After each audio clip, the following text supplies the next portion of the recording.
ثامن علامة وهي رؤية المطر الخفيف الغير مدمر في الحلم. المطر يا أخوة في الحلم يدل على استجابة الدعاء، ويدل على الفرج، ويدل على الخير. كان النبي صلى الله عليه وسلم يصلي صلاة الاستسقاء لنزول المطر، وكان النبي صلى الله عليه وسلم يدعو أثناء المطر، لأن الدعاء مستجاب أثناء نزول المطر. فالمطر يا أخوة في الحلم هي علامة البركات، علامة استجابة الدعوات، وعلامة الفرج والخير والرزق وتحقيق الأماني لكم عن قريب. هذا والله وحده أعلم، وانتظرونا في حلقة قادمة ومع علامات جديدة ومعناها في الحلم. اللهم لك الحمد يا رزاق يا حنان يا منان يا كريم، وصلى اللهم وسلم على سيدنا رسول الله خير المرسلين. اللهم إني أسألك في عليائك وبأنك ملك السماوات والأرض وما فيهن، ورب السماوات والأرض وما فيهن، وخزائنك لا تنفد أبدا،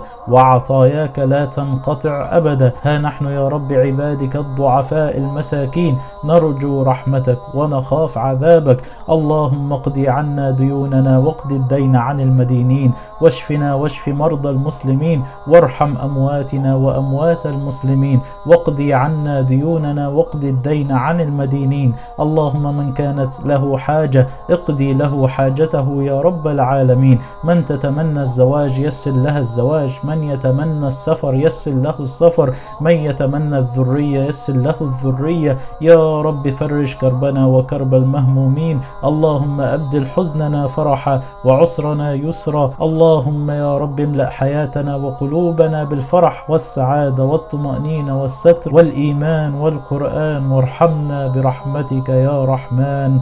آمين آمين آمين. سبحان ربك رب العزة عما يصفون، وسلام على المرسلين، والحمد لله رب العالمين. وصلى اللهم وسلم على نبينا محمد وعلى آله وصحبه وسلم، والحمد لله رب العالمين.